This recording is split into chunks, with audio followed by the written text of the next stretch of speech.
Hi folks, this is Sean Hyman, editor of the Ultimate Wealth Report, and I want to talk to you today about how to gain a decisive edge in your investing. You know, a lot of people think, how do you know when to buy or when to sell? I mean, markets move all over the place. You take the Dow over the last, number of years, and I mean, it's gone from 14,000 down into the 6,000s, and now back close to 14,000 and 13.3s, 13.5s as of this recording, and so valuations of corporations all over the place have fluctuated greatly. Obviously, Dow component companies, which are some of the 30 largest companies in America, are good companies, typically dividend-paying companies, large companies, sizable companies with large market shares, that sort of thing. But there's times when they can literally pretty much cut in half and literally pretty much double up over just number of years time. And so the real key is to figure out the true valuation and a safe valuation and buying in at a low valuation of a company. And there are ways to do that, and one of those ways is fundamental valuations. I want to talk about that first. Fundamental valuations are a good starting point in looking at whether a company is priced too rich or whether it's priced cheap. You'll notice that over the last so many months, Facebook stock launched, and people piled into that stock like a madman. And they did so because, after all, they've got close to 1 billion eyeballs, and now they do have 1 billion people signed up, and this sort of thing. And so it's a big company. It's got to be a good company worth investing in. So they piled into it. But the problem is that the price to earnings multiple was so extremely high, it came out priced to perfection. And it came out priced as if it had this big game plan, where it would just be oozing with money and profits and an earning stream, and it really wasn't. They had captured a lot of eyeballs, but are still just now learning how to implement that, and the price started to sink dramatically because the price was way too high in proportion to the level of its earnings. And so any good company, and I'm not saying necessarily whether Facebook is good or bad per se, but any good company is not good at any price, and that's my point. And so this looks at the S&P 500's price to earnings valuation. How much in price are you paying for a certain level of earnings? And over the last good number of years, and I mean this goes back way into the 1800s all the way up to present, you'll see the S&P 500, which is your 500 largest companies in America, will sometimes get as low as single-digit PEs, down to 6, 7, or 8 PEs. So that means you're paying about 6 or 7 or 8 times the level of earnings that the S&P 500 puts out on average. And so it's cheap during those times. Even when it's still 10 or 11 or possibly 12, it's still cheap. But you'll notice when it gets up to the high end of that, where it's at about 20, 22, 23, 25, around in there, that the S&P 500 is a bit rich, and you're paying top dollar for those earnings. And so, because when you're buying a business, you're buying an earning stream, and the more that earning stream goes up, the higher the price will go up. But price tends to run ahead of earnings sometimes, and that's why price to earnings ratios run up so high. And so it's a way that you can directly compare the price of the asset to its level of earnings and know whether you're paying up dearly for it, like as if you were buying the S&P 500 at 20 to 23 to 25 times earnings, or if you were capturing some value where you were capturing the 500 largest stocks somewhere along the 5, 6, 7, 8, even possibly 10 or 11 PE range that would produce a lot more value. At this moment, the PE of the S&P 500, the average PE is 15.96, so it's right at 16, and that's a pretty fair valuation. It's pretty much right in the middle of its low and its high. So stocks are not necessarily overvalued, but they're certainly not undervalued as a whole. So what I do is go looking for cheap fundamental valuations relative to our benchmark here in the U.S., which is the S&P 500. The S&P 500 has taken off and done rather well over the last year or two, and you see that in this line chart right here. And then by the same time, I was noticing one that was sinking, dropping like a rock, and that was the Italy iShares, EWI is the symbol. And right as it was getting right down into here, Ultimate Wealth subscribers, we got into it at 9.33, so not quite the bottom, but pretty close. And the thing that I noticed, and that was one of the things that attracted me to it, was the S&P 500, some of the largest companies in America were trading at 16 times earnings. Well, some of the largest companies in Italy, which Italy is a G6 nation, so it's an enormous economy, but because of the euro woes and a lot of the crisis they were having there, a lot of these biggest companies were trading on the cheap, and it was down to a price to earnings valuation, price to earnings ratio of 8. So it was literally you were paying half the price for a similar level of earnings as to what people in America were paying for the S&P 500. And it's not that usually major indexes of a broad array of stocks usually don't stay at a single digit PE for very long. So that was one way to assess value, that Italy had finally gotten to a deep valuation relative to the S&P 500, and it was literally costing half as much to buy a similar level of earnings, and so he bought in, and we've seen a huge pop so far, 30-something% return just over 2 or 3 months that we've seen, and this can of course go much higher because even where this sits now, it's like at a PE of 10, so going to a PE of 12 or 14 would certainly be very reasonable, and that would take it way on up. And so here's some of the breakdown of the fundamentals of EWI. For instance, the PE right now at 10, and also a dividend yield of 3.46. Now, of course, when we got into it, it was in the high fours, almost 5% dividend yield. That was another thing that attracted me to it because a lot of people are seeking yield right now, and the S&P 500 pays about 2.07% average dividend yield right now. And when we bought this one, it was at almost 5% yield, but even as of this filming, it's still 3.46% dividend yield and only a price to earnings multiple of 10. And so it's a lot cheaper than the S&P's 16.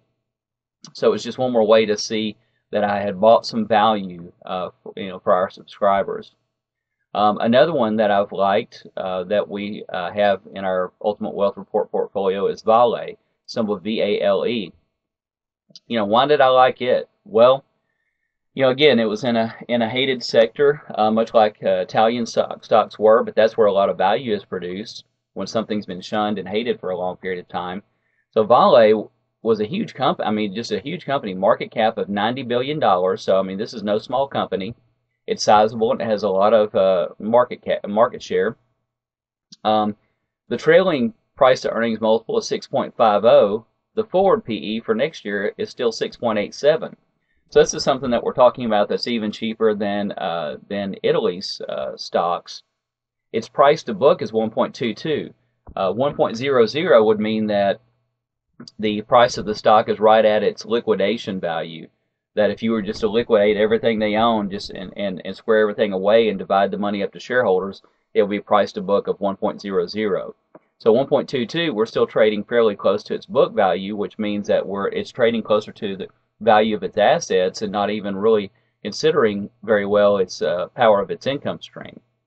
So again, that shows a low fundamental valuation and something that's trading cheaply.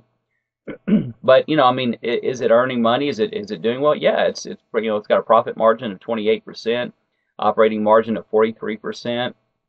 Its EBITDA was $25 billion last year. So what is this? This is the simple raw earnings. It just stands for earnings before interest and taxes, depreciation and or appreciation. So in other words, before you start playing with the numbers a lot as a financial guy at the business, just what was the raw earnings that came in before people start playing tricks with it on their books?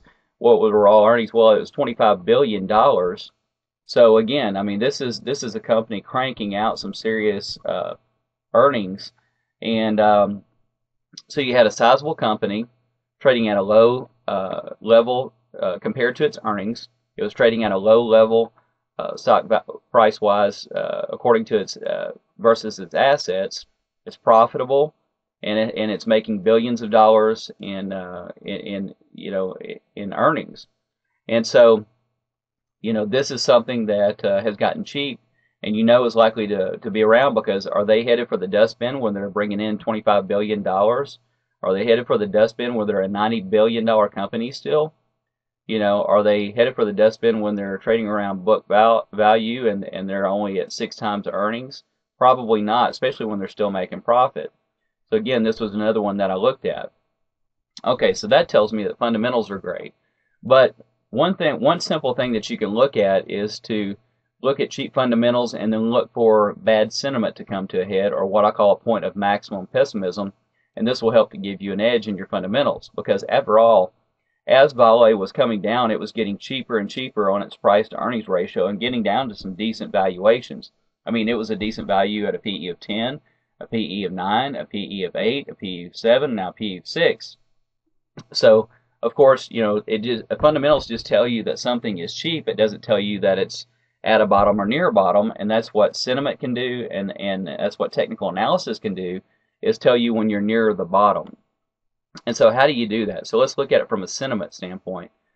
When the sentiment gets so bad, so negative, when a downtrend has been in process, typically for a year or longer, what I'll look for on the weekly chart are volume spikes up that are at least twice the average daily volume. So you can kind of just gauge looking across here what Vale does on average, 100, 150 million shares per week, not per day, but per week. And so on this weekly chart, you know, here this had spiked up to over 400 million shares, which I call point of maximum pessimism, because it's when the long-term shareholders that had bought had finally given up, thrown in the towel because they had lost so much money, and this was the darkness before the dawn. And so when the huge volume spike hits on the weekly chart, it helps to forge out a bottom pretty close. You know, like I say, there was a couple of little spikes lower, and then it starts heading higher. Again, we see this happen here upon a retracement. This wasn't a year-long one like I like to see, but nonetheless, this spike higher helped put a floor in right here, and we saw Vale go up. So here was the latest one that I was looking at while I was watching Vale get fundamentally cheaper and cheaper and cheaper and cheaper, but I hadn't seen anything that really made it looked like it was at a point of maximum pessimism sentiment-wise until we got here in September, when the volume kicked up to almost 200 million shares weekly, when it normally trades more, closer to about 100 million. And so once we got this spike up, there's a good likelihood that somewhere around the 16 level, in other words, it could be 15 and change, it could be 15. It's not to say that's the ultimate floor, but probably somewhere around there. There's a good chance that it will hold that level, and your downside risk versus your upside reward is very big at that point, because there was a selling capitulation, and pretty much the weak hands, which are the people who are throwing in the towel and doing so in mass, they've likely already done all the selling they're going to do. They've thrown in the towel, and the people who are going to hold on are likely already going to hold on still through this. So the selling pressure has been largely wiped out because of the huge selling spike and wave of action that happened here, and the buyers are left to typically take it higher, because the sellers who were in control of this downtrend this whole time come to a climax, a point of maximum pessimism here, and we're likely to see this head higher. So here's another one with another stock that we own called Encana. ECA is the symbol, and this is a weekly 5-year chart. And notice the long downtrends and the huge volume spike up. And when it got to at least double the volume spikes, here it had traded 20 to 40 million shares a week, and we saw spikes in excess of 80 million right here. That's over double its high end of its average. And what it did, it put in a floor after it had traded down for very long, then built a sideways base, and then started to head up and then shot up. Okay, then it starts trading down again. Remember, valuations are getting cheaper and cheaper and cheaper. But fundamental valuations alone don't tell you that you've got a good buy. It does tell you you've got a good buy for the long term, but it doesn't help you dial in and pick at a better price point where you're going to outpace the market more easily over time. But the negative sentiment, where you're looking for points of maximum pessimism, does help you do that. So the price goes down. Obviously, the fundamental valuations are getting cheaper by the day as well as that happens. You finally see a point of maximum pessimism here, where the volume spikes up to right at 60 million shares per week. Average volume right in here had been probably around 30 or so million shares, so that's about double the volume that you would see there. Puts a floor in right here at about roughly 17 and change or so, right in here, and it starts to head higher. And so, it afforded us the opportunity to buy this low and to buy it towards the floor, and we've enjoyed this nice run up in Encana stock. I did something similar with an individual stock way back in the day with my dad's 401k, and using technical analysis and trend analysis, which we'll talk a whole lot more about in our next video, because we'll go more into trends and we'll go more into technical indicators that I use to help pinpoint great valuations from a technical and charting perspective. But my dad had owned Lockheed Martin in his 401k, and when I started talking to him about his stock, it was trading in the high, well, almost about 60. It was trading right in here, and this stock had been in this uptrend, and it was just a steep angle trend like this is unsustainable. And you'll see that, like, look at how steep this angle is right here, and look at how it has to give back. Look how steep this is, and look at the crash that comes behind it. Yet it was an overall uptrend along the way. But the steepness of the angles of the trend help you to tell when a stock has gotten ahead of itself. So once it looks like it's rolled over and starts to downtrend, I told him, I said, you really want to get out of that stock for now, and allow it to finish its downtrend, or at least get likely close to the bottom of it, and then put your money back in. You'll have far more shares, and you can ride up the next up move, and you'll make greater ground than if you just rode it all the way down or rode it all the way back up like most people do. Now, again, this is not what I'm advising you to do in your 401ks. I'm not advising you to trade your company stock like this. I'm just telling you what we did, and there's a difference. What we did and what I would advise you to do are two different things.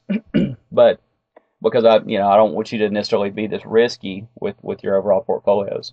But so what happened was, this was in a downtrend, and we just kept his money in cash until it looked like it was coming to the bottom of the downtrend. This bottomed out at 16. We had gotten in at 18, so it dropped a couple more bucks, and then started on its way back up. And then we rode this uptrend all the way up above 60 to almost $70 a share. So we got out of it here closer to 60, and saved all the fall down to 18, and then rode it up from 18 to almost 70.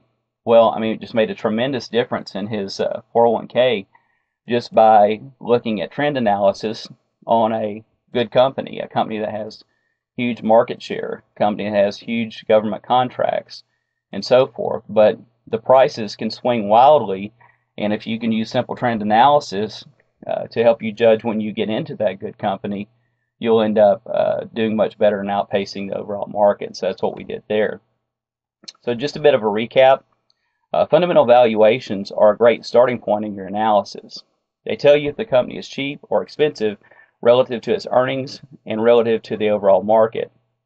Volume spikes within the downtrends heighten that edge as the stock reaches a point of maximum pessimism. That's where your sentiment comes in. Trend analysis can help you gain an edge in investing in great companies with great fundamentals.